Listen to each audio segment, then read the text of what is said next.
ஓம் நம சிவாய. தெய்வத்தின் குரல் முதல் பகுதி. வாக்கு வன்மை வர்ஷிப்பால் என்ற அருள் உரையின் தொடர்ச்சி. அம்பாளின் பாதத்தில் பிரம்மா, விஷ்ணு, ருத்ரன் ஆகிய திரிமூர்த்திகளும் நமஸ்காரம் பண்ணி கொண்டிருக்கிறார்கள். அதனால் இவள் பாதத்தில் நாம் பண்ணுகிற அர்ச்சனை அவர்களுடைய சிரசுக்கும் பண்ணிய அர்ச்சனையாகிறது என்று ஆச்சாரியர்கள் சொல்கிறார். பவானி உன் தாசன் நான் என்று துதிக்க ஆரம்பிக்கிறவனுக்கு அம்பாளாகவே ஆகிவிடுகிற அத்வைத மோட்சத்தை அவள் அனுகிரகித்து விடுகிறாள் என்று சொல்கிற போதும், அவளுடைய பாரத்தில் விஷ்ணு, பிரம்மா, இந்திரன் முதலானவர்களின் கிரீடத்தில் உள்ள இரத்தின மணிகளிலிருந்து எழுகிற ஒளி கற்பூர ஹாரத்தை செய்வது போல் பிரகாசிக்கிறது என்கிறார். இப்படி எல்லா தேவர்களும் அவள் பாதத்தில் கிடப்பதாக சொல்வதற்கு தாத்பரியம் ஒரு தேவதை உசத்தி இன்னொன்று தாழ்த்தி என்பதல்ல.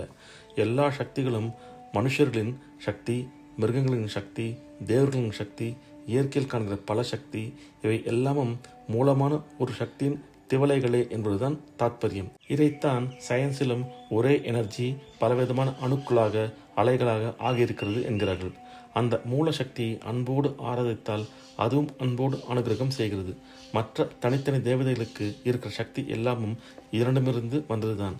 எனவே அந்த சக்தி அம்பாளாக ஆராதிக்கிற போது எல்லா தேவதைகளின் அனுகிரகத்தையும் பெற்றுவிடலாம். சிருஷ்டி, ஸ்திதி, சம்ஹாரம் எல்லாம் அந்த ஒரே சக்தியிடமிருந்து உண்டானவைதாம். அதனால் அவர்களை பூஜிப்பதால் பிரம்ம, விஷ்ணு, ருத்ரர்களையும் பூஜித்ததாகிறது. இவள் ஆராதனையே சரஸ்வதி, லக்ஷ்மி ஆகியோர்களுக்கும் வழிபாடாகிறது. வித்யை, செல்வம் எல்லாம் பக்தனுக்கு சித்திக்கின்றன. அம்பாளை உபாசிப்பதால் கிடைக்காததில்லை.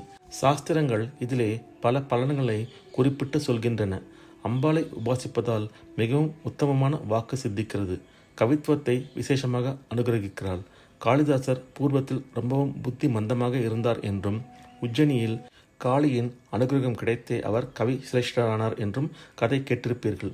ஊமையாக இருந்த மூகரும் அவள் அருளாலேயே க்ஷணத்தில் மகாகவியானார். தான் பெற்ற இன்பத்தை உலகம் பெறும்படி செய்வது வாக்கு வழியாகத்தானே.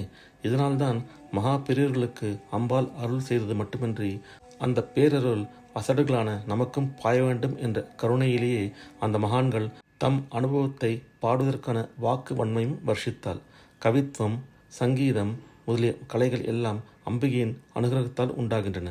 பொதுவாக இதற்கெல்லாம் சரஸ்வதி அதிதேவதையாக சொல்கிறோம். இப்படிப்பட்ட சரஸ்வதி அம்பாளின் சன்னிதானத்தில் எப்போதும் வீணையோடு கானம் பண்ணி கொண்டிருக்கிறாளாம். என்ன பாட்டுகள் பாடுகிறாள்? அம்பாளின் பெருமையை பற்றியா? இல்லை, மகா பதிவிரதையான அம்பாளுக்கு ஈஸ்வரனை பாடினாலே சந்தோஷம். அதன்படி வாணி ஈஸ்வர பிரபாவத்தை பாடிக்கொண்டே இருக்கிறாள். அம்பாள் அதை ரொம்பவும் ரசித்து ஆனந்தப்படுகிறாள்.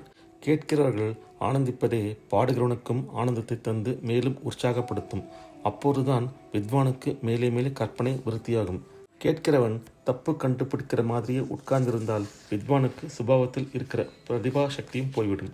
அம்பிகை ஆனந்தத்தோடு உற்சாகப்படுத்த சரஸ்வதி பரமாற்பதமாக கானம் பண்ணி கொண்டே போகிறாள்.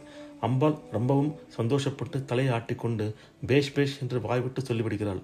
அவ்வளவுதான்.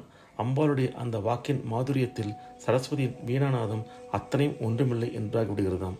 இப்படிப்பட்ட மதுரவாக்கு கொண்டவளுக்கு முன்பா என் விதியை காட்டினேன் என்று வெட்கப்பட்டு கொண்டு சரஸ்வதி தன் வீணையை உரையில் போட்டு மூடி வைத்து விடுகிறாளாம். விபன்யாஸ் காயந்தி என்று ஆரம்பிக்கிற சௌந்தர்யலஹரி ஸ்லோகம் இந்த சம்பவத்தை நாடகம் போட்டு காண்பிக்கிற மாதிரி வர்ணிக்கிறது. அம்பாளை உபாசிப்பதால் நம் ஆனந்தத்தை பிறர்க்கும் தர வைக்கிற சங்கீதம் முதலான சகல கலைகளிலும் எளிதில் சித்தி பெறலாம் என்பது அர்த்தம். அம்பாளை வழிபடுவதால் குருபக்தி, பதிபக்தி இவையும் விசேஷமாக விருத்தியாகும். ஓம் நம சிவாய. அடுத்த பதிவில் பதிபக்தியும் குருபக்தியும் வழங்கும் தேவி என்ற தலைப்பில் மகாபெரிவா அருளை உரையை கேட்போம். ஓம் நம சிவாய. ஹரஹர சங்கர, ஜெய ஜெயசங்கர, காஞ்சி சங்கர, காமகோட்டி சங்கர.